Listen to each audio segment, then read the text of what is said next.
There are quite a few contenders for what could be considered the most controversial animated film Disney has ever made, with The Black Cauldron ranking pretty highly among them. But while there are plenty of times where the controversy surrounding them is most definitely warranted, there are others where it's a bit more questionable, if still understandable. And perhaps the best example of this would be their 1996 effort, The Hunchback of Notre Dame. Because simply put, this is not your average Disney movie for perhaps 100 different reasons. And many of those reasons are exactly why the movie is so divisive and controversial, as some insist that the movie is not up to Disney standards and that it could have been so much better, while others say the movie is an underrated masterpiece. And today, I'd like to go over this movie and explore both why it's controversial and see if it really is better than its reputation implies. And there are going to be spoilers for this movie ahead, so in case you've been meaning to see it and don't want to know what happens, you should probably come back to this video another day. This will be your one and only warning. Okay, so as I just said, The Hunchback of Notre Dame is no ordinary Disney movie, depicting such things as sexual lust, blatant bigotry, attempted genocide, and heavy emphasis on religion. This is definitely one movie Disney wouldn't touch with a 10-foot pole these days. I mean, the opening scene alone shows a man mercilessly kill a woman, almost drown her baby, and is only stopped when the archdeacon tells him he'll go to hell if he doesn't repent. But where things get really messed up is that it's rather frank about the fact that Frollo develops an insane lust for Esmeralda, and that he wants to kill her so he no longer desires her. And all of this in a G-rated film, no less. Though honestly, the fact that the movie was able to get such a rating, even if by the standards of 1996 rather than today, does say a lot for how much they held back in that department. Because while it's clear he does have an obsession with her, it is able to mask the true reason for it in metaphors well enough so that a child won't understand the real motivation behind his actions beyond the fact that he thinks she's pretty. But that still doesn't mean it wasn't pretty bold on Disney's part. I mean, sexuality is almost completely uncharted territory for them, and thankfully so, but as a result, it's very easy to see why a song like Hellfire would be so controversial, if still beloved by many. But it's also easy to see why some might be a bit uneasy with Frollo's burning hatred for the gypsies, as he hatefully calls them.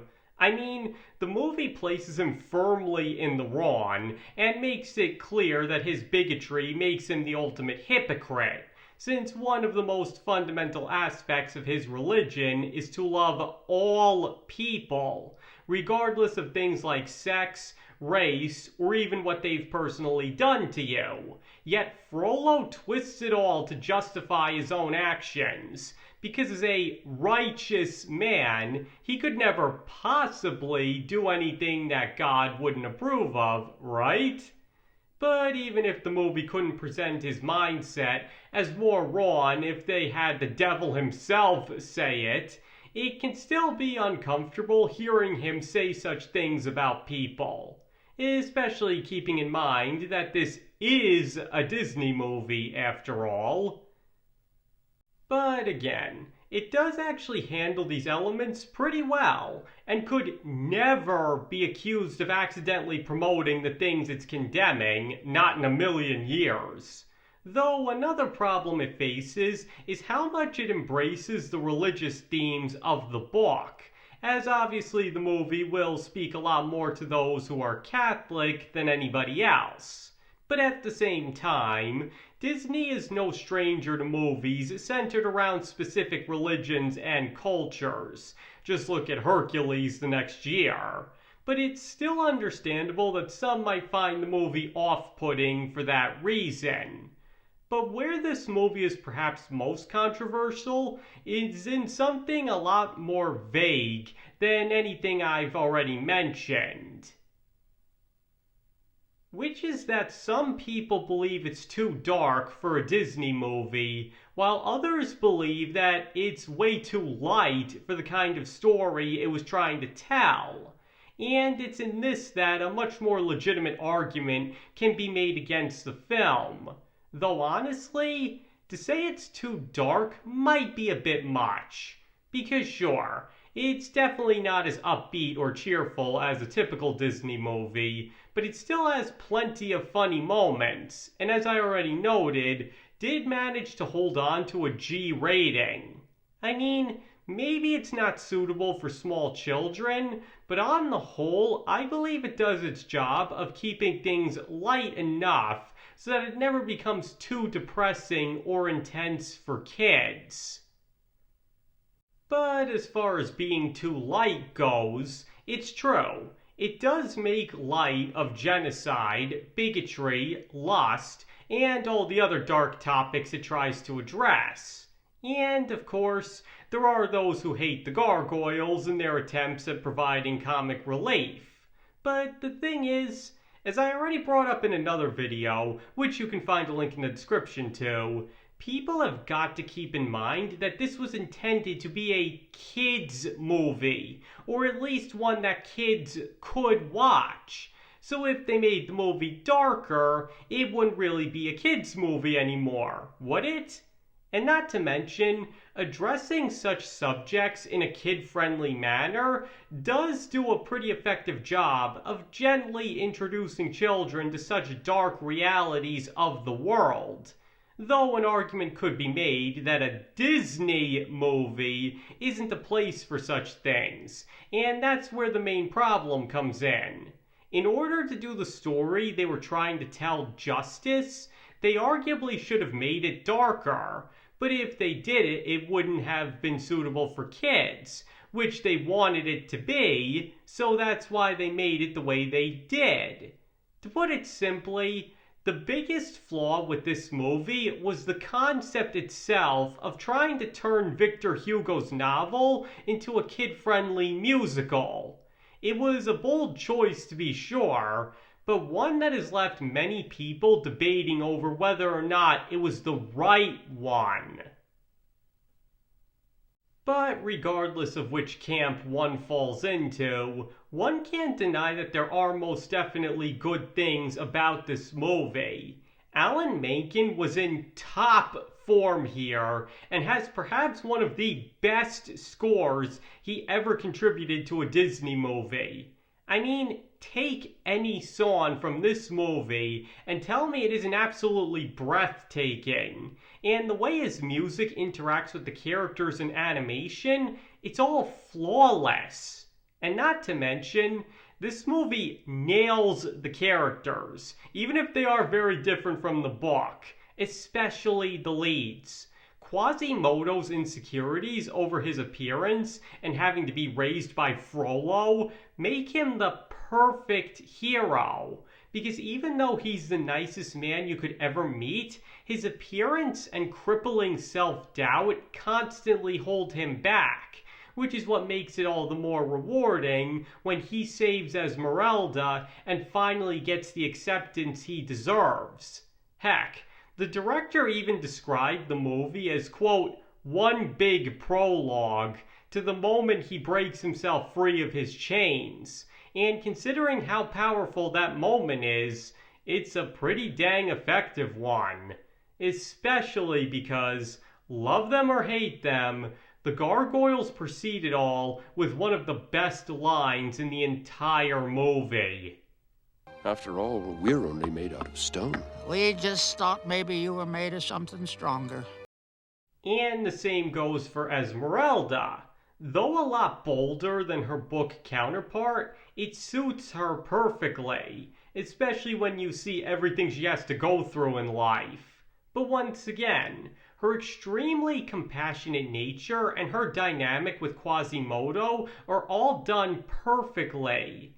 And turning Phoebus into the movie's literal knight in shining armor was another great choice, because it makes him another great foil to Frollo. Because while Quasimodo contrasts Frollo in that he's a very nice and compassionate man in spite of his appearance, and Frollo is absolutely horrible and cruel but ordinary looking, Phoebus contrasts Frollo in the fact that he's everything Frollo thinks he is. Phoebus is a true soldier and believer in justice for all, and delivers it in the kindest ways possible, and only gets rough and tough when he has to. He is the ideal authority figure on every level possible, while Frollo, on the other hand, believes he's a kind, fair, and just person, when in reality he's a monster who abuses his position to kill and hurt those he doesn't like, all the while using his belief in God to justify his actions. To put it simply, changing Phoebus's role to be the leader Paris should have, and the unlikely friend Quasimodo and Esmeralda desperately need, is an excellent addition to the story, which also helps drive home the message of not judging others by their appearance. Just because Phoebus looks like everyone else serving under Frollo doesn't mean he's anything like them, as he more than proves. Heck, even Kolpin shows himself to be pretty good comic relief, as well as vaguely terrifying at times. But the character who really deserves credit here is one I've already touched on, Judge Claude Frollo himself. Now, I already talked about this character at length in my video on Disney villains, which you can also find a link in the description to. So all I'll say is, if you see this movie even once, this character will stay with you for the rest of your life.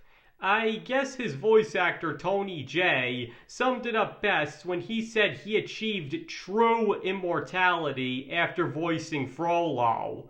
Because while he may be from a Disney movie, this man sums up what so many dictators and other horrible leaders are so well that it's impossible to forget him. Seriously, Disney was always known for their great villains, but they knocked it out of the park with Frollo, both in how he was written and the perfect performance of Tony Jay. I mean, there's a reason that even if the movie continues to be controversial, Frollo is often hailed as one of the darkest and most memorable villains in Disney history. And who could forget his perfectly poetic end? Okay, so the point here is, even if Disney's version of the Hunchback of Notre Dame is controversial and divisive for many reasons, it still has a lot of worth. Though, as I said before, when you really look at what they were up against, Disney arguably would have been better off not even attempting to make the movie, as it was a flawed idea from the word go. But many are still glad that they did it regardless, which only speaks to how well of a job Disney did do with it, even if it does have its problems. And as I said in my video on Disney's direct-to-video sequels, which you can also find a link in the description to, there's a reason its sequel is considered by most to be the absolute worst of all the direct-to-video sequels, because many see it as a complete insult to the original movie. To put it simply, Disney's The Hunchback of Notre Dame is a good film. It's just the many controversies surrounding its story, themes, and tone that hold it back from being considered a true Disney classic. Alright, I think that's everything I've got on that. So now why don't all of you tell me? Do you believe that the 1996 version of The Hunchback of Notre Dame is one of Disney's most underrated movies? Or do you believe it deserves its reputation due to its controversial elements and more questionable choices? Please feel free to let me know in the comments below. And like always, you don't have to agree with me on anything I said in this video if you don't want to. You can feel however you want to about Disney's The Hunchback of Notre Dame, and if you think I had it all wrong, that is completely okay. And thank you all for watching. I really appreciate it, and I hope to see you all next time.